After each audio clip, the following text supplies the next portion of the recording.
Every now and then, it's important to wrap or rewrap your head around some UFO and alien encounters as a reminder as to why the whole world is UFO crazy, and yet we still don't have any answers as to what they really are, at least not officially. Now, some of these stories you may know about, but not all the details. Here are 5 unbelievable UFO cases. Number 5.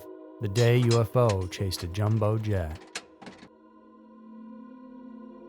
On November 17th of 1986, a routine cargo flight turned into one of the most baffling and controversial UFO encounters in aviation history. Japan Airlines Cargo Flight 1628, a Boeing 747 carrying a shipment of French wine from Paris to Tokyo, was cruising through the cold skies of Alaska when something extraordinary happened. Something that defies explanation to this day. Captain Kenju Terachi, a seasoned pilot with over 10,000 flight hours, was at the helm. Beside him were co-pilot Takanori Tamafuji and flight engineer Yoshio Tsukuba. Their flight plan was simple, a routine trip across the polar route, skirting Soviet airspace and heading home. But as the jet reached 35,000 feet above the desolate Alaskan wilderness, their journey took a turn into the unknown. It started with a sudden appearance of 2 unidentified objects. Terachi first noticed them at his 11 o'clock position, hovering about 2,000 feet below the 747. The objects were massive, each roughly the size of an aircraft carrier, and they moved with a speed and agility that left the seasoned crew in awe. And they weren't blips on the radar either. These objects were visible to the naked eye, shining with an intense, almost otherworldly brightness. As the crew looked on, the objects began to close in on the aircraft, performing maneuvers that seemed impossible by any known standards of aerodynamics. The lights, pulsating in a rhythmic dance, suddenly darted in front of the Boeing, illuminating the cockpit with an eerie glow. The pilots could feel the heat emanating from these crafts. It was as if they were being drawn into an invisible vortex of energy. For several minutes, these UFOs continued their cat and mouse game, darting around the plane as if they were studying it, perhaps even toying with it. Terachi, both fascinated and terrified, couldn't believe what he was seeing. And was this some kind of advanced military technology, a secret weapon, or something far beyond human comprehension? As if the situation wasn't surreal enough, the objects then suddenly disappeared.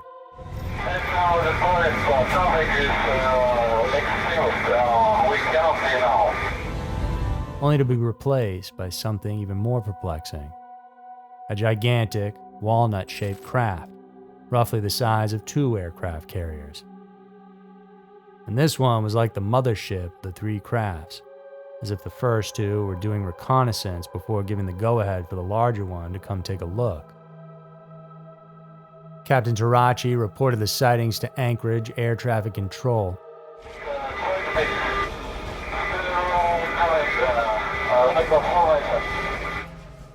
His voice calm but laced with urgency.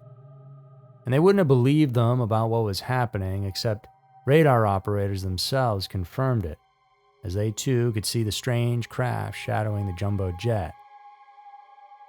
In an effort to shake off the pursuer, Anchorage directed Terachi to perform evasive maneuvers.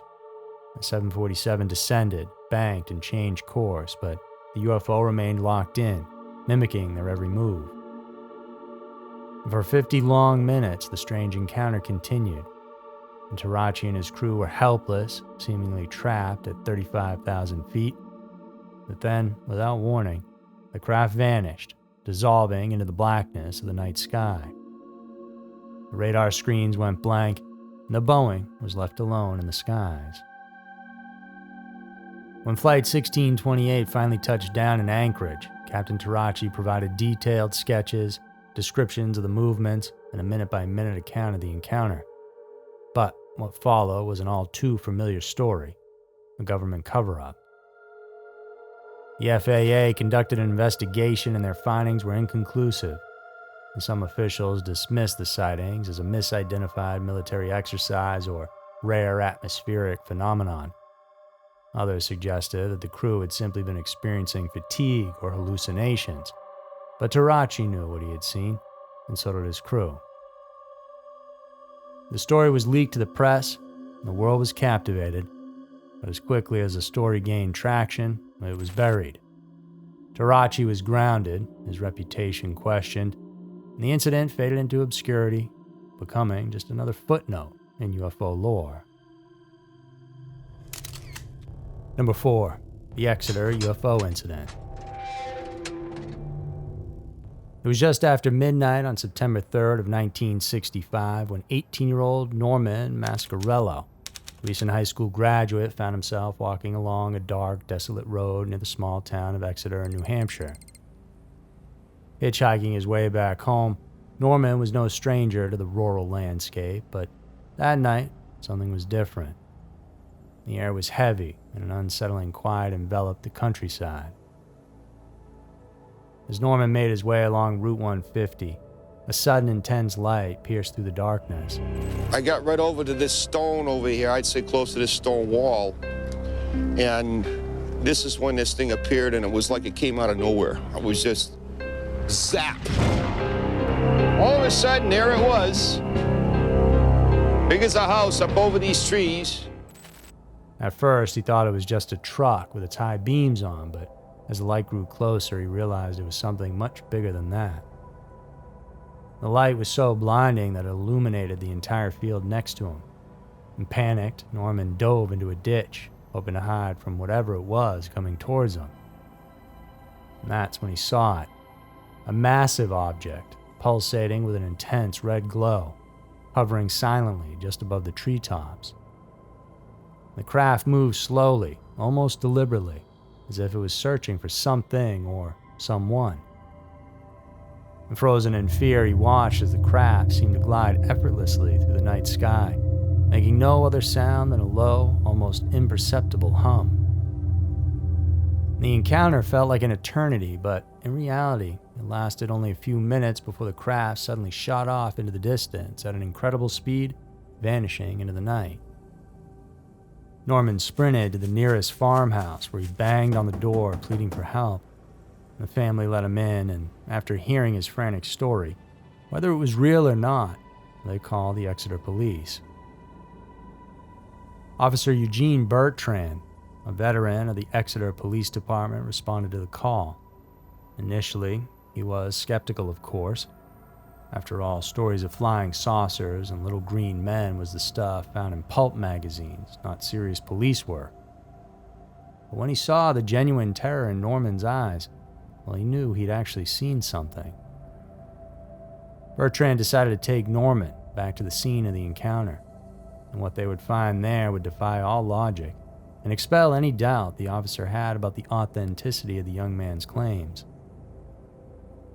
As they approached the field, the night was once again pierced by that same blinding red light.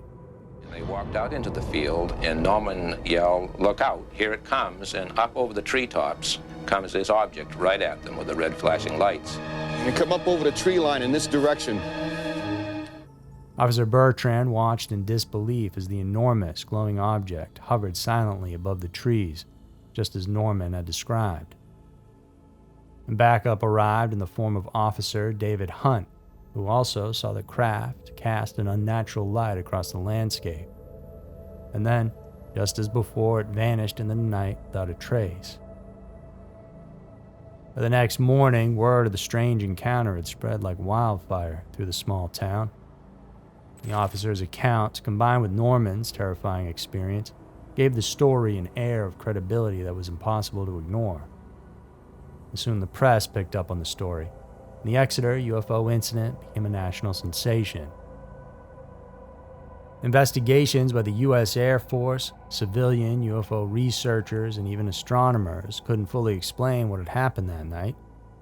The Air Force's official investigation labeled the incident as unexplained, meaning they couldn't say if it happened or if it didn't. Some suggested it was a secret military experiment. Others believed it was a natural atmospheric phenomenon. all the things we hear about when talking about UFOs. But for many, the most chilling explanation was the simplest one. That something not of this earth had visited that small town in New Hampshire. Witnesses, including Officer Bertrand, stood by their stories until their dying days, unwavering in their belief that what they saw was real and unexplainable. Number 3, the Tinley Park Lights. On the night of August 21st, 2004, the quiet Chicago suburb of Tinley Park became the focal point of one of the most compelling UFO sightings in modern history. And that day was a typical Saturday evening. Neighbors were barbecuing, kids riding bikes. But as the sun faded and the stars began to dot the sky, something else appeared in the heavens. A formation of lights that would change the lives of those who witnessed them forever.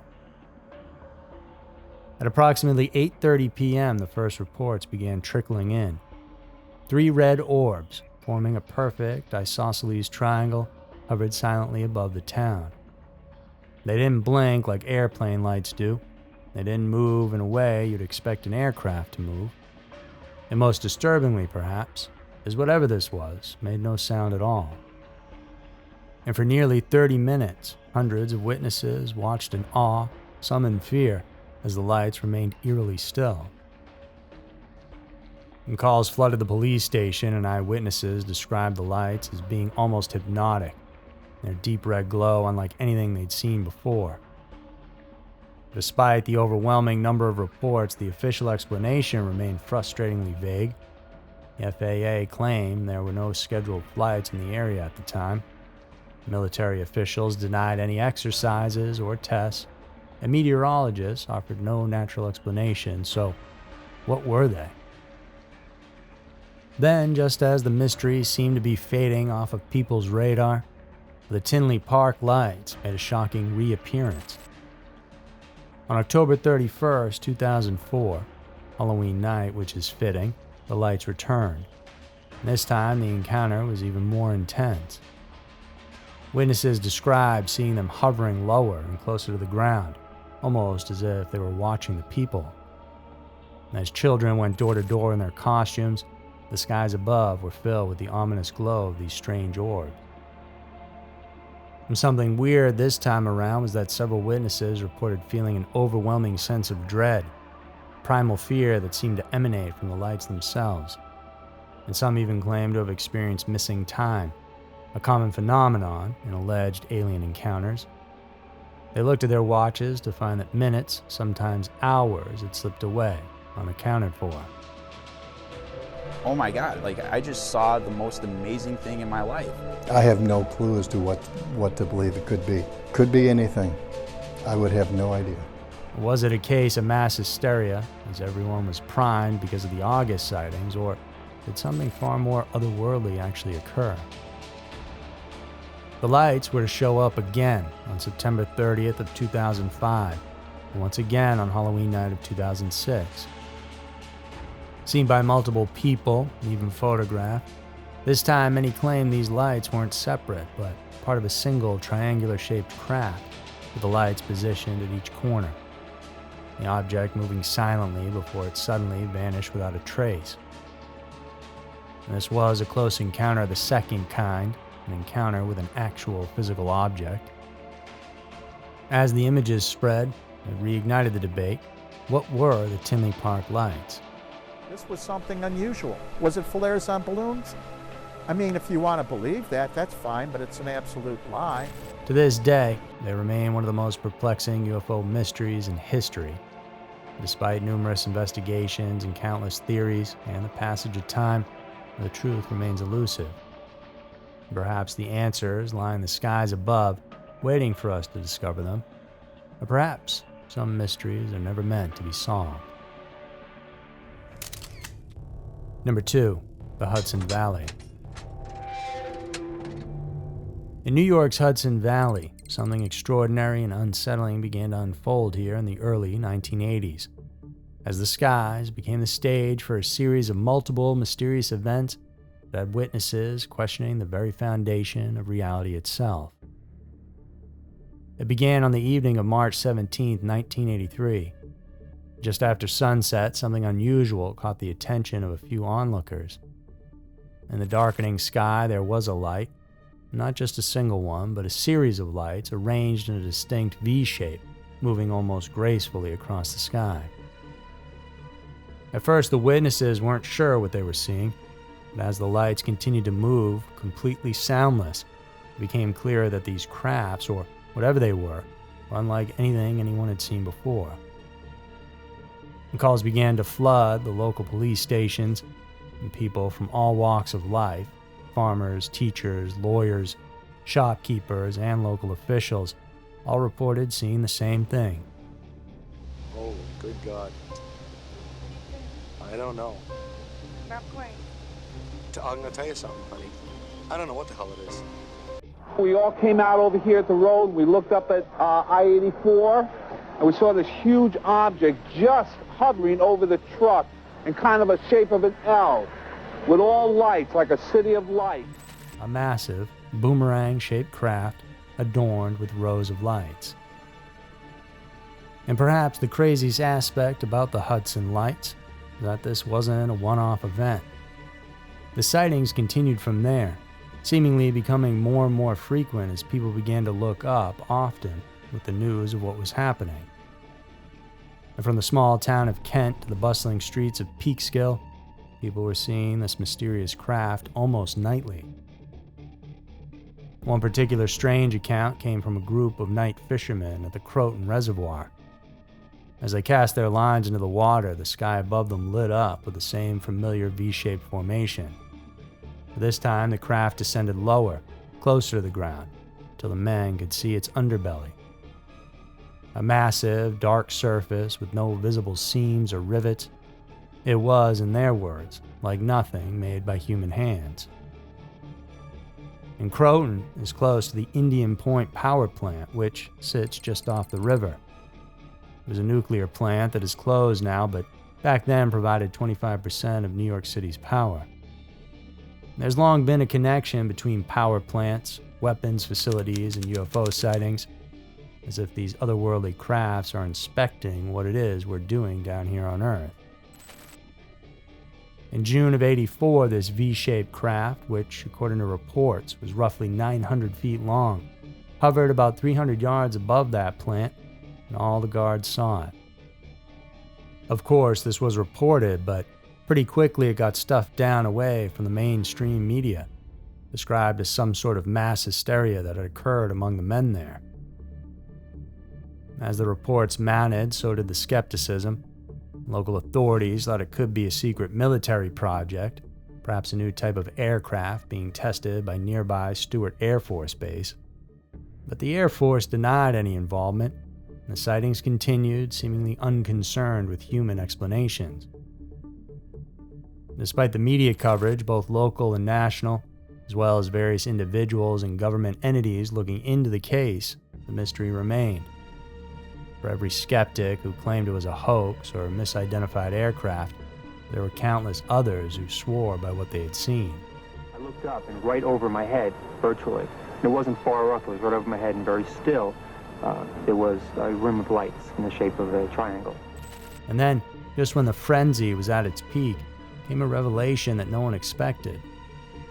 In the summer of '84, a group of pilots and aviation enthusiasts from the area came forward with a confession. They had been flying small planes in tight formation, adorned with bright lights, as a prank to fool the UFO community. The media jumped on the story, eager to put the mystery to bed, and for a moment, it seemed like the case was closed. And the skeptics now had their answer.